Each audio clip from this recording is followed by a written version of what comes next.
Howdy race fans, welcome to my little show about racing I like to call In the Pits with me, StockCar Scott, each Wednesday here on the YouTube during racing season when I feel like it. The operative word for racing this past weekend, again, unfortunately, was rain. All Friday on-track activity at Charlotte was canceled and moved to Saturday, which meant I had to get up early to watch the sprint showdown races, but they were worth it. Maybe even better than the all-star races later that evening. Trevor Bayne won the first 20-lap segment with a great move on a restart that put him in first. Greg Biffle was the best of the next 20-lap segment, putting two Roush Ford Fusions into the big show.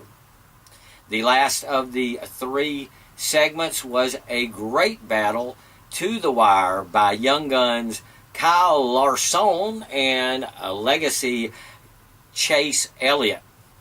Larson won by jamming Young Elliott into the fence as they crossed the finish line side by side. Chase still got in the big show, though, by the popularity vote, as did Danica Patrick as the second place vote getter. The truck race was next with new phenom William Byron on the pole due to rain, and two-time champion Matt Crafton winning the race. Wait a second, didn't I do this story last week? Well, anyway, the next truck race is next month in conjunction with an IRL race at Texas. A couple of hours after the truck race, which was similar to the one before, was supposed to have been qualifying for the All-Star race, but then the rain had returned. So, Fox Sports 1 showed the showdown again while the Air Titans did their magic. By the time the big show was scheduled to air, the Charlotte 1.5 mile track was mostly dry.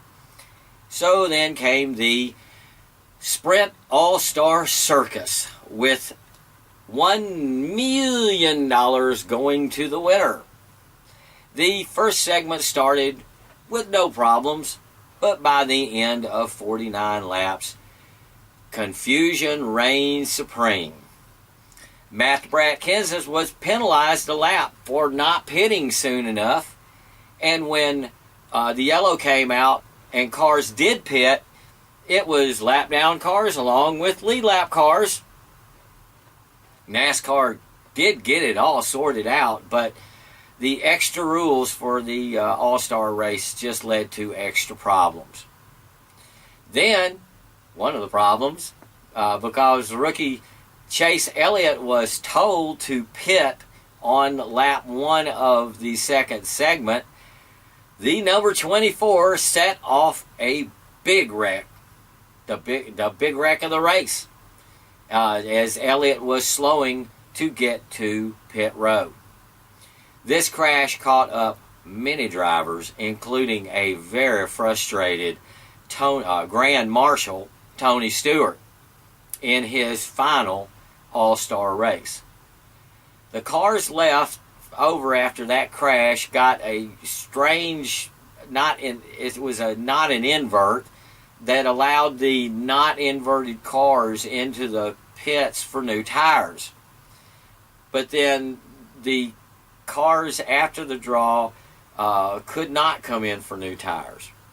So this put Jimmy Johnson and the Toad on the front row on old tires for the start of the last 13-lap segment.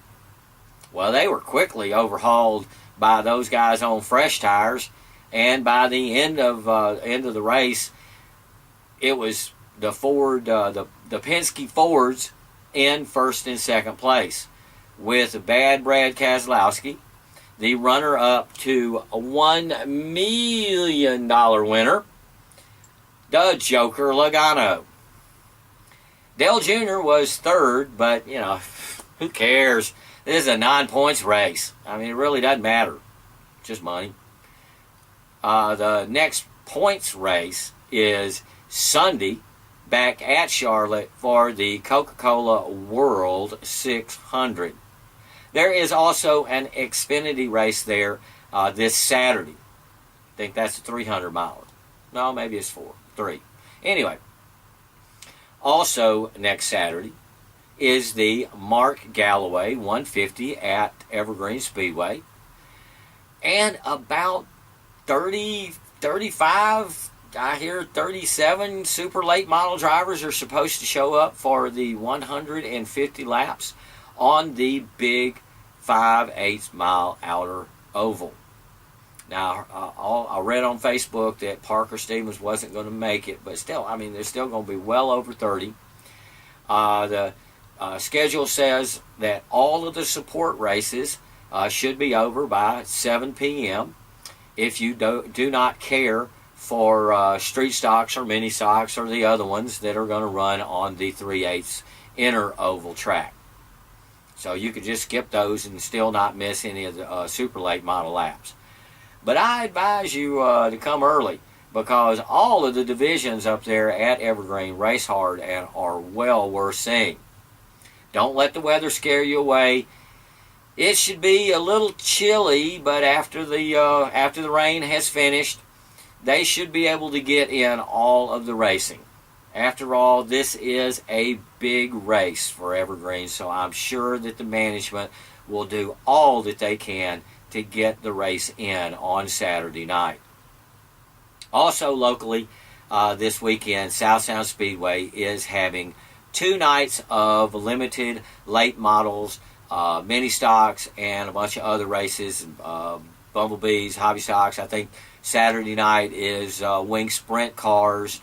So hopefully maybe I can get down there on Sunday and catch me a little more late model racing. But as I said last show, Sunday is Memorial Day weekend marathon of races. It starts here on the left coast real early with the Grand Prix of Monaco at 4:30 a.m. on regular NBC. Then, a few hours later, is the 100th running of the Indianapolis 500 on ABC.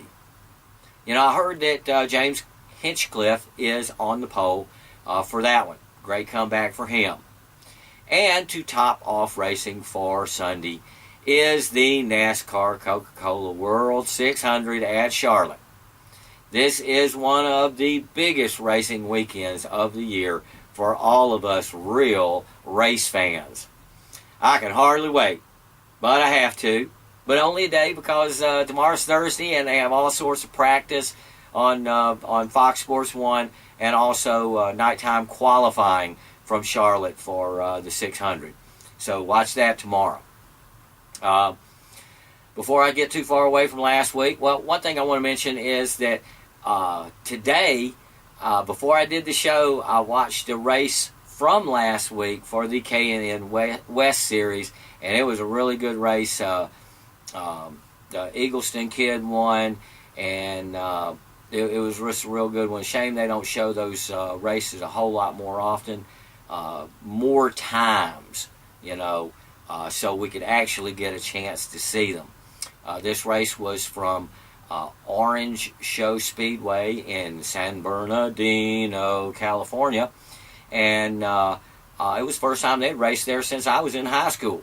So it'd be nice if NBCSN, it's nice that they show the races, the K&N East and West races. It'd just be nice if they'd show them, repeat them, or put them on demand so we can see them. But then, you know, again, I digress. Before I get too far away again from last weekend, like with NASCAR at Charlotte, local racing was also affected adversely by the wet stuff. From what I saw on Facebook, only Evergreen Speedway got in any racing with the big rigs and Hornets.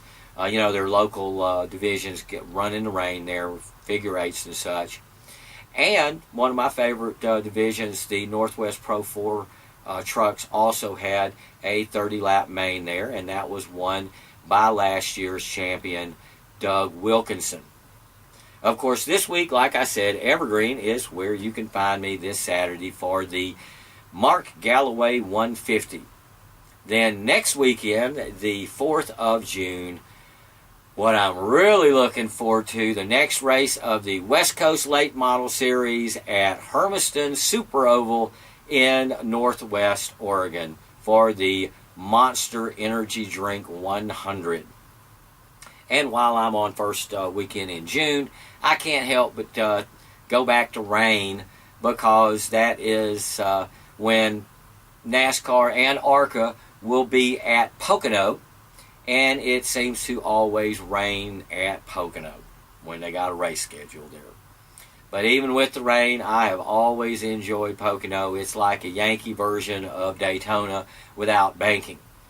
It's on the bucket list of tracks to go see races, but then all of the NASCAR tracks are on my bucket list, as well as Circuit of the Americas and the new Mobile International Raceway, Bowman Gray Stadium, Hickory Speedway, New Smyrna Speedway, Kern County Speedway, and Tucson Speedway. You know, after the All-Star racing was over Saturday night, I watched a race from Tucson, watched a bit of racing there, and saw a guy named Champagne win their late model feature for Saturday night. Now, Magic Valley must have been rained out, and of course Evergreen was geo-blocked, but there were a couple of other tracks back east that I tried to keep up with, but they were running at the same time as the All-Star race, so it was next to impossible. But I still appreciate Fans Choice TV on the nights that that I can't make it out to the track.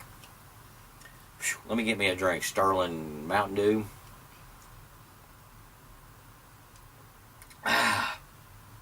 And as it looks now, out at the track is where I will be at least one night this Memorial Day weekend, maybe two. Unfortunately, not all of my news this week is good. I have read online that the nice little quarter-mile oval there in Ephrata, Washington is closing. I've only been there once for the 2011 Spud Cup, but I remember the trip fondly and always hoped that there would be some kind of racing that would give me a reason to return to Ephrata Raceway Park.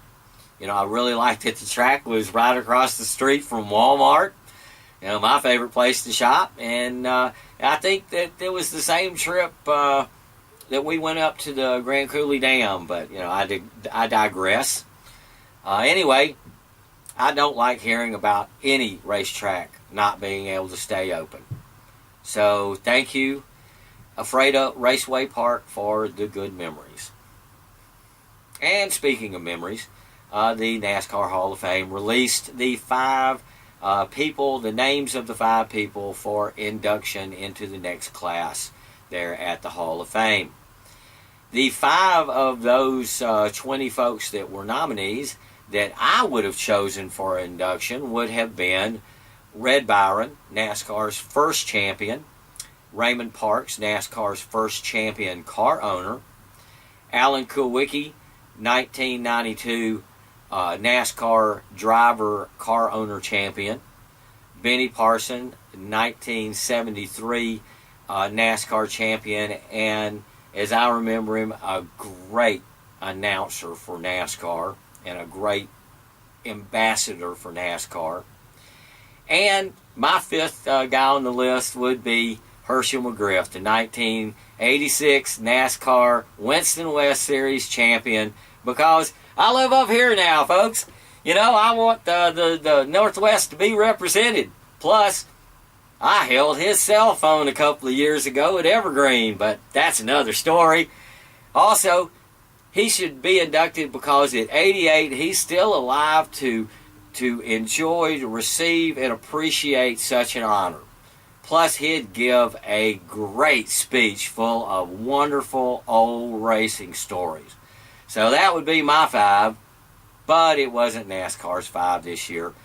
2 of them they got right.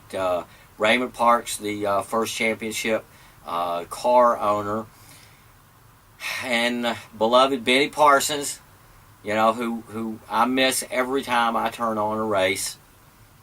He was just great for the sport. They got those right, but they missed the other 3, and I think that the other 3 are all well deserving and would have gotten into the Hall of Fame sometime in the future. 2 of them when their careers are over, but they got special rules. So Mark Martin, the best driver to never win a championship, also is inducted into the Hall of Fame.